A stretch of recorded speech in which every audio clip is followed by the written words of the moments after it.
Hello, beautiful souls, and welcome to the Woo Curious podcast. Your map to the mystical, your key to the sacred, and your guide back home to yourself. I'm Eileen, a writer, a spiritual coach, energy healer, and slow living witch. This podcast is your invitation to explore a world where the mundane and the sacred intertwine.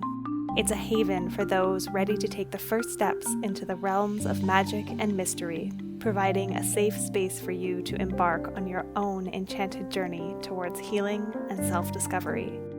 Here, I'll unveil the whispers of the mystical, the rituals often hidden in plain sight, and I'll engage in sacred conversation intended to stir your soul and lead you back into your power. I'm all about demystifying woo and witchcraft. So, whether you're a seasoned seeker or simply woo curious, I'm so delighted you've decided to join me on this journey. Let's make magic.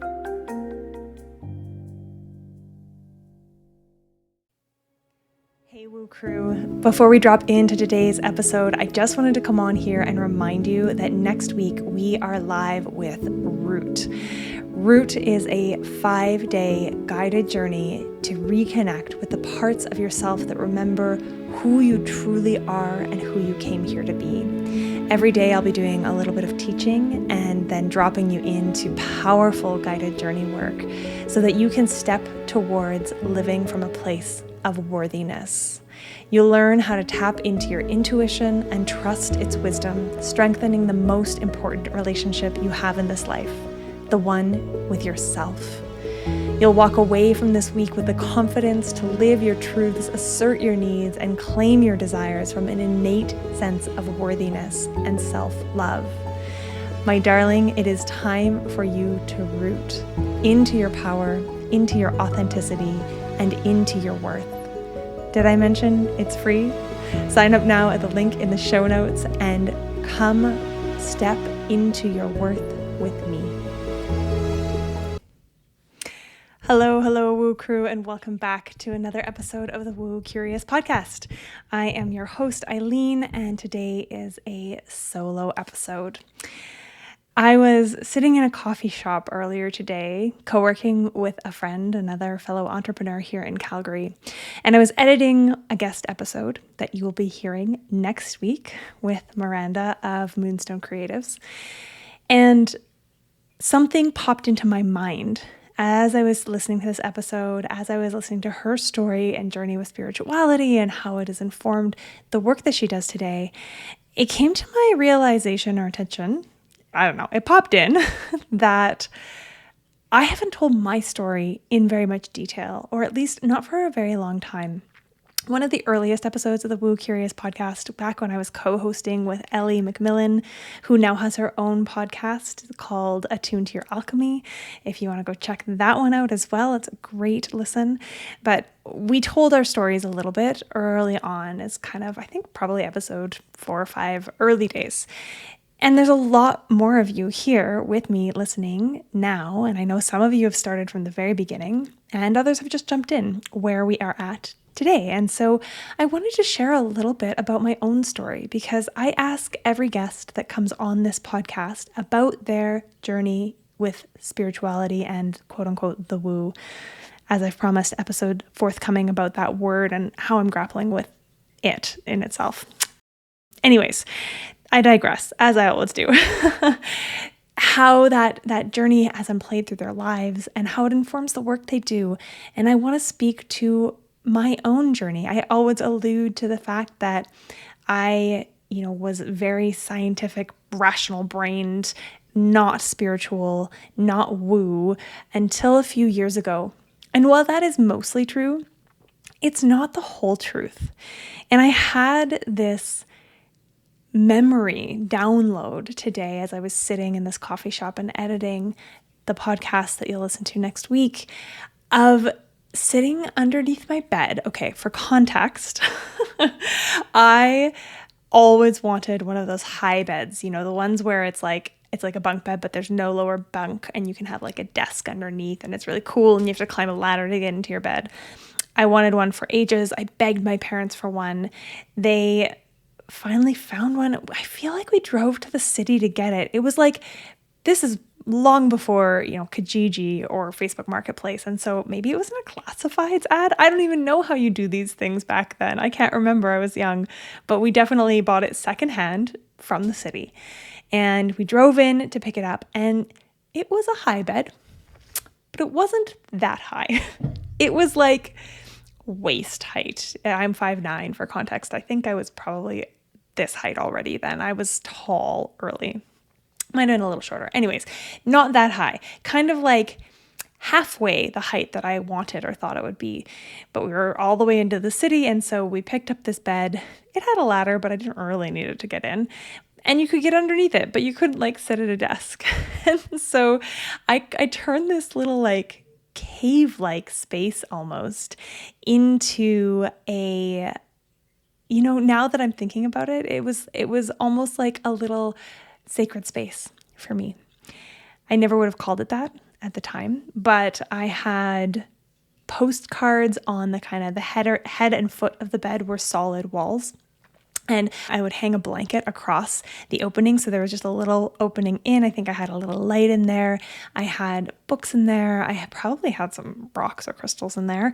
Don't remember specifically, but I do remember having on the walls, the two end walls, these postcards that I'd been collecting out of, I think it was 17 magazine. It was either that or Cosmo. And they were from the movie Ever After, which, if you're not familiar with, it's a Cinderella story with Drew Barrymore. To this day, one of my favorite movies. And on these postcards, there was these quotes from the movie. One of them was, "Just breathe," which is what she says as she stands ready to go into this party where she's going to tell the prince that she is just a lowly servant. I actually have those two words tattooed on me, and it's from that movie. Obviously, they can be whatever. Just breathe is a great thing to remember, but that really struck with me. Anyways, this is a lot of detail for a story, but I remember sitting in my little sanctuary under my bed in this cozy, sacred space that I had created, reading my horoscopes in, again, 17 magazine and or Cosmo. And even at that age, I must have been, 14, 15, 16, in and around there, having this sense that there was truth there for me, and having this rational, critical brain saying, it's all made up, but something deeper kept saying, there's truth here. This might not be the epitome of all horoscopes. I had no idea about, rising sign, all of that kind of stuff. I'd always be like, it resonates, it doesn't resonate. Some parts of this Aquarius deal resonate, some parts don't. But there was something there.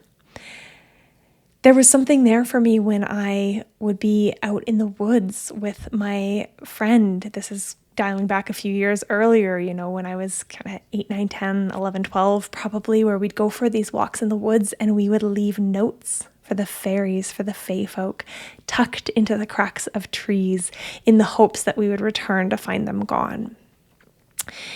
In the way that I would collect seashells and rocks and bits of wood and display them in my room. There's all these signs, and this is so common for so many of us, that we were more connected to the spiritual world, to the woo, to the more than human realm, the unseen, when we were little, when we had those rich imaginative places to play in, and those quote-unquote made-up worlds were way more real, sometimes than reality was. And sometimes I think that is make-believe, and sometimes I think it was really just a deeper connection with what there is.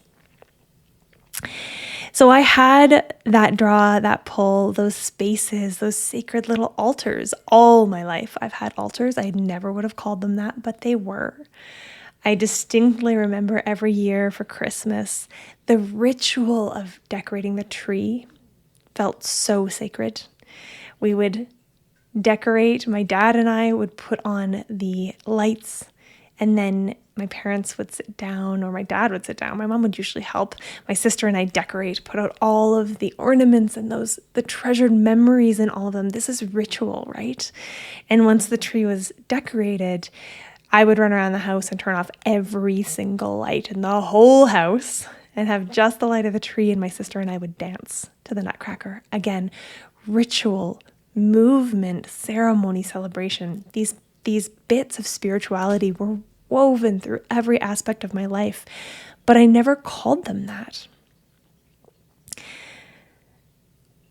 When I was in my marriage, the marriage that I've referred to many, many times on this podcast, the one where I felt trapped and stifled and heart achy for so long.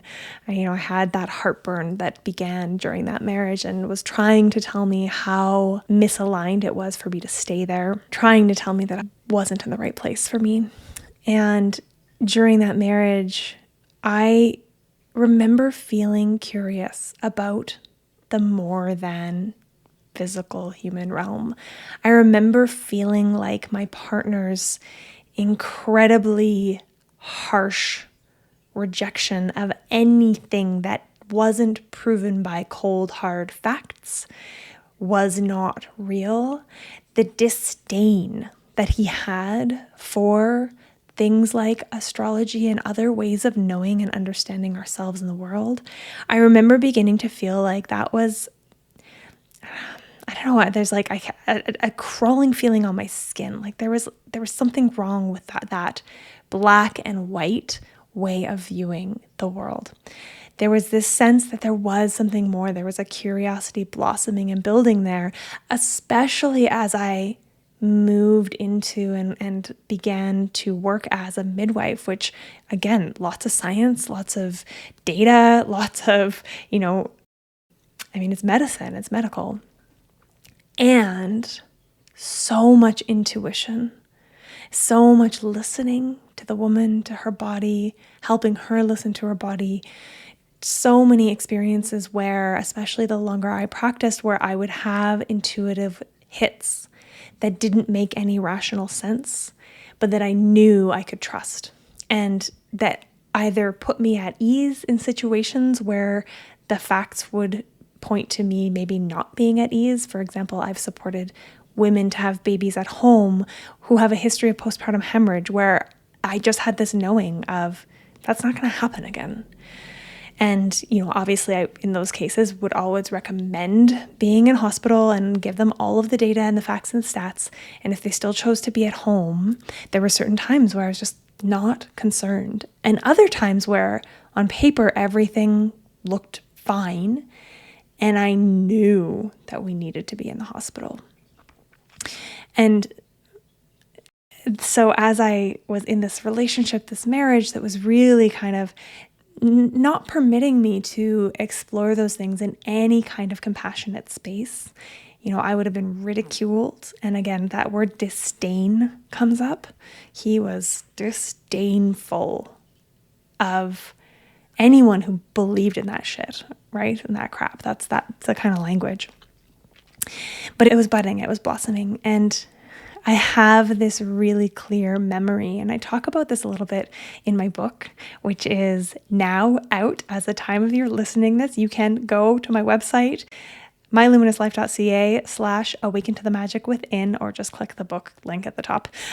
And of course, it'll be in the show notes, and order your copy. It's a digital multimedia interactive book. It's about 50 pages long.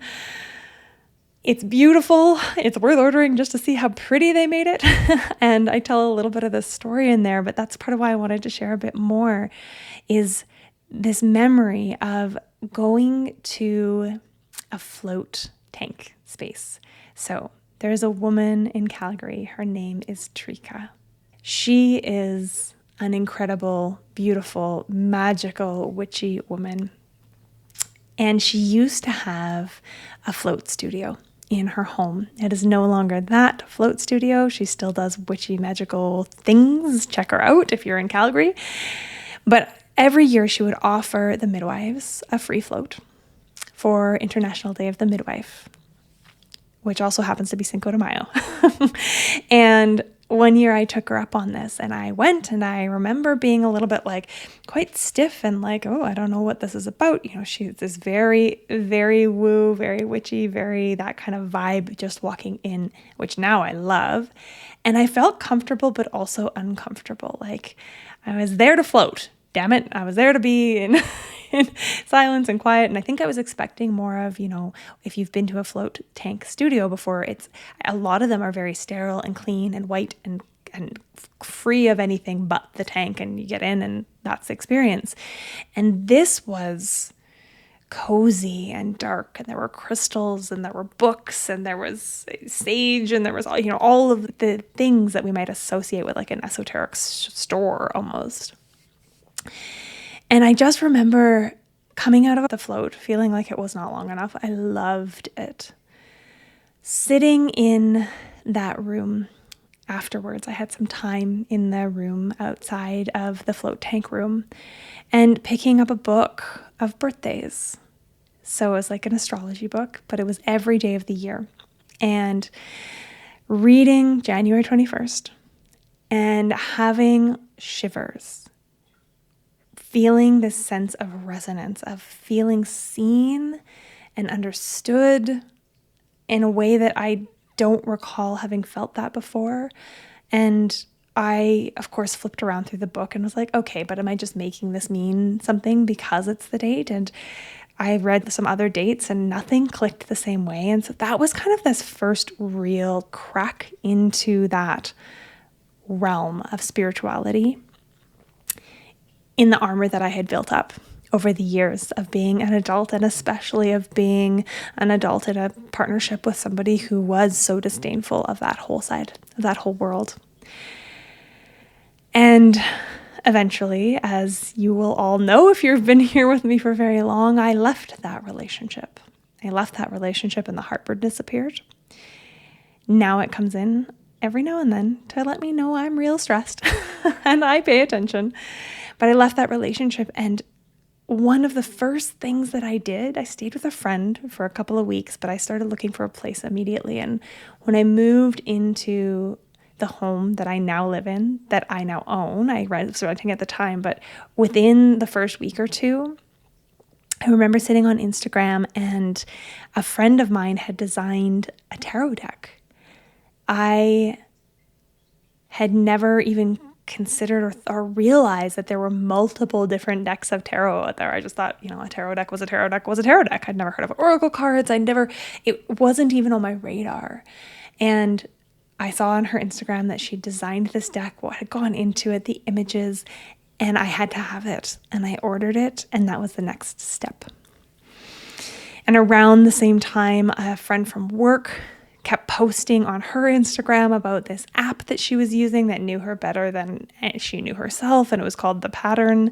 And at that point, it didn't actually have any astrological information in it. When you use that app, you did have to give your birthday, location, time, etc. It was based on astrology, but it was just giving you info without being like, because your sun is in, etc., you are this. It was just saying things about you. And I remember downloading the app and being like, this is uncanny.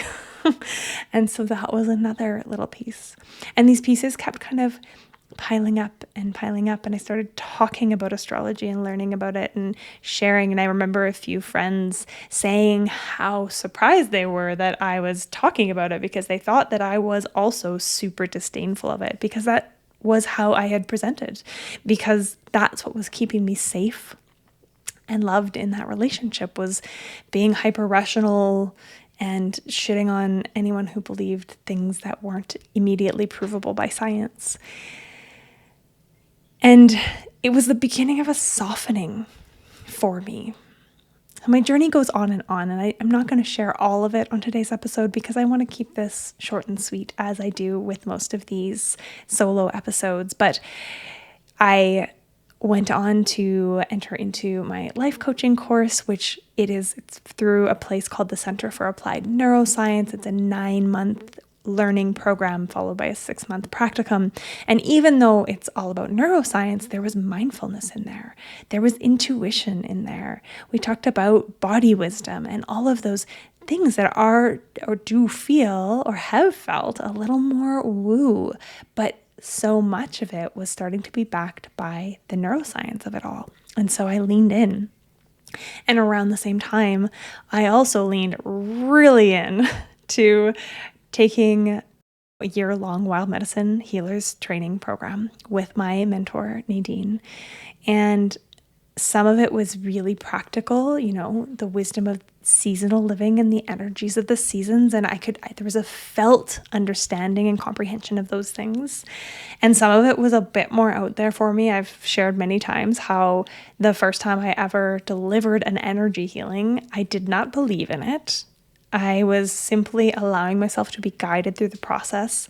And when the person whom I was delivering the healing to, when she described and shared her experience of receiving, my jaw hit the floor because it was exactly what I had, quote unquote, done or sent over to her. And I couldn't believe it. It took me a long time, actually, of practicing to start to believe. And it actually took me practicing and delivering healings to folks that I didn't know at all outside of, their Instagram profile, and hearing them say, I don't know how you know that. That's so spot on. It's so resonant. Those were the experiences that really started to let me get more comfortable and trusting that this isn't all just in my head. It's not just made up. And I still to this day find myself shifting and feeling uncomfortable about claiming some of this. My current partner he thinks it's a bit out there. He thinks it's a bit woo. And he respects my intelligence and he knows that I'm not just a crazy person. I hope. The further in I go, the deeper I go, the maybe more likely it is that I'll start thinking I'm a bit of a crazy person. But I feel more and more confident owning this side of things and speaking about it. And so that has really informed the work I do as well. It's part of why my work with people blends the science and the spirituality.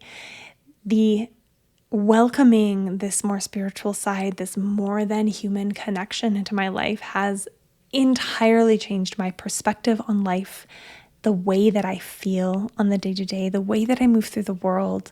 It's softened me in so many important ways. I have so much more compassion, not just for myself, but for those around me. I'm so much less judgmental. Not perfect, still catch myself in it, but I've really, really shifted that side of me. And it's the most precious gift that I've received in being able to follow this path. And I love sharing this with others. Yeah. And so that's my story, I suppose. That's my spirituality and how the journey has informed the work I do, right? You'll know perhaps that I started holding Wheel of the Year ceremonies as the beginning. That was the beginning. Calling myself a coach, but holding these kind of woo ceremonies and then slowly weaving in the more magical aspects, the energy healing aspects into the practice, into the work I do with clients until eventually I landed upon, I'm just a witch and I practice energy medicine and intuitive spiritual guidance. And I can stand in that with confidence. I would love to hear your stories. I would love in the comments on YouTube or on Spotify or finding me over on Instagram at I am Eileen March or the .woocurious.podcast, whichever one you want. It's me on both of those channels. I would love to hear your story about your journey with spirituality. Were you raised with religion and shifted? So many of my guests have had that story. Were you like me, raised kind of as a believe what you want, but feeling like an atheist or an agnostic, and then found spirituality later in life? Has your spirituality shifted and changed? And how does it support you? How does it inform the work that you do in the world, whatever that might be?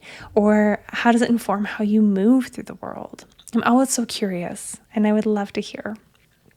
I would also love for you to join me in Root, which is my 5-day guided journey to step into your worth. And when I ran this last year, so if you've been around for a little while, you'll have heard me talk this year. We talked about Bloom back in the spring, guided journey to step into your power. Then we talked about Shine, a journey to step into your authenticity. And then we are now on to Root, a journey to step into your worth. And when I ran this last year, I had a few people say to me that it felt like the culmination of the other two and even more potent and powerful.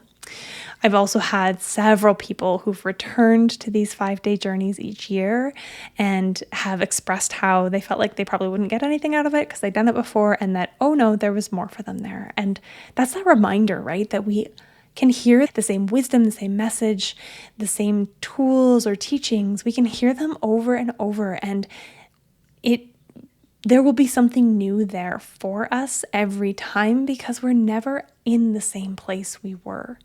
That we're always going to get different wisdom out of it. We need to hear the same messages over and over because it takes time for change to happen, and we will hear different nuance in the same message depending on the person delivering it, depending on our life circumstances in the moment. There's so many factors. So I invite you to join me for this journey. It's free. It's my gift to you, along with my book. Have you picked up my book yet? It's pretty nice.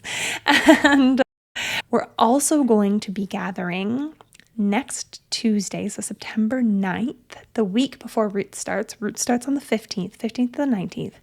Next week on the 9th, we're going to be gathering in the evening, 7:30 p.m. Mountain Time. So that's 6:30 PST. That's 9:30 Eastern. I know that's a bit late for some of you, but trying to find a time zone that works for everybody is really tricky. And I know a lot of my listeners are in PST, so I'm taking that into consideration. But we're going to be gathering to celebrate the launch of my book. So what I would love more than anything is for you to grab your copy if you don't already have it, to read it, to dive in, to get cozy with it. It could be read in, 1 or 2 sittings. It's not big by any means, or you could nibble away at it over the next week and a bit. And then to come to that celebration and hear a little bit about the journey of me writing it. And we're going to drop into probably some guided visualization because that's what I love to do. And that's the powerful medicine that I've been gifted here on this earth. And some stories from early readers and people who've been in my Unleash Your Inner Witch course. Okay, so I'm rambling, I feel like. This got longer than I intended, and it's still a reasonable length, I hope. So please join me for Root. Please download my book, and please reach out and share your own story with spirituality. I would love to hear it. As always, if you liked this episode, give me a rating, a review, a thumbs up, a like, a subscribe. I don't know, all of the things, whichever platform you're on, whatever makes the most sense on that platform. It helps so very much for this show. I think I shared last week that we just hit top 5% globally, and that is so much in thanks to each and every one of you here listening and taking the time to leave me a rating, a review, to share with your friends. Next week I'll be back with Miranda from Moonstone Creative. It's a great conversation. I hope you will tune in. As always, reach out with any questions, and I'll be back here at this time next week. Bye for now.